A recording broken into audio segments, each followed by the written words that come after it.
Bismillahirrahmanirrahim. Saya Dimas. Nah, teman-teman, pada sesi kali ini kita akan bahas tentang proses pernapasan. Nah, sebelum masuk ke pembahasan, kalian udah pasti tahu dong tentang apa itu bernafas. Kita review sebentar ya. Nah, bernafas. Bernafas apa kemarin? Nah, bernafas itu adalah menghirup udara. Menghirup udara.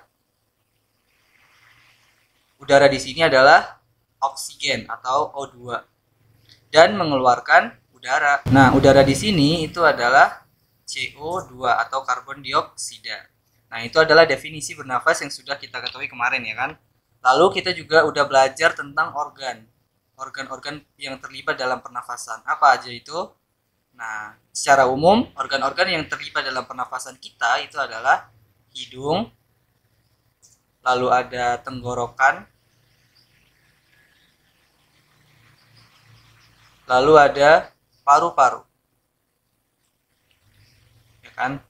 Nah, selanjutnya pertanyaannya pasti bagaimana sih mekanisme pernafasan itu, ya kan? Mekanisme pernafasan itu kayak gimana? Nah, mekanisme pernafasan itu akan kita bahas pada sesi ini. Oke, kita perhatiin gambar di samping ya.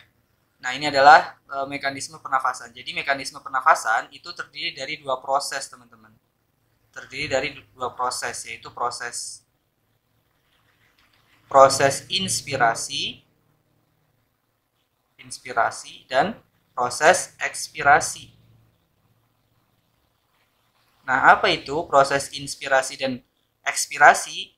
Nah, inspirasi ini teman-teman adalah proses masuknya gas oksigen.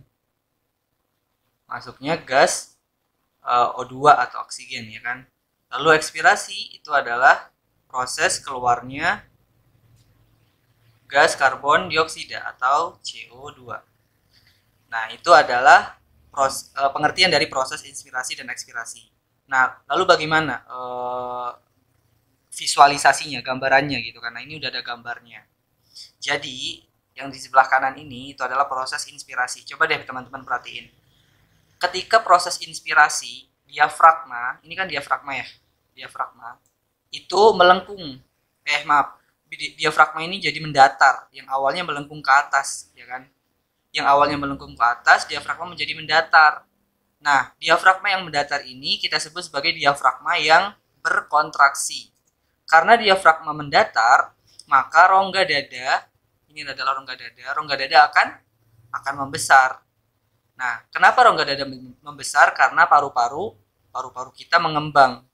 Nah, karena rongga dada membesar dan paru-paru mengembang, maka udara akan masuk. Nah, proses masuknya udara atau oksigen ini disebut sebagai inspirasi. Nah, selanjutnya adalah ekspirasi. Ekspirasi itu adalah, coba diperhatiin, diafragmanya kembali melengkung ke atas yang awalnya mendatar, ya kan? Nah, posisi diafragma yang melengkung ke atas ini disebut sebagai diafragma yang relaksasi. Nah, karena diafragma ini melengkung ke atas kembali, maka rongga dada akan mengecil. Rongga dada akan mengecil, paru-paru akan mengempis. Sehingga apa? Sehingga udara akan keluar. Dan udara yang dikeluarkan adalah gas karbon dioksida. Nah, proses tersebut adalah proses ekspirasi. Nah, itu teman-teman tentang proses pernapasan.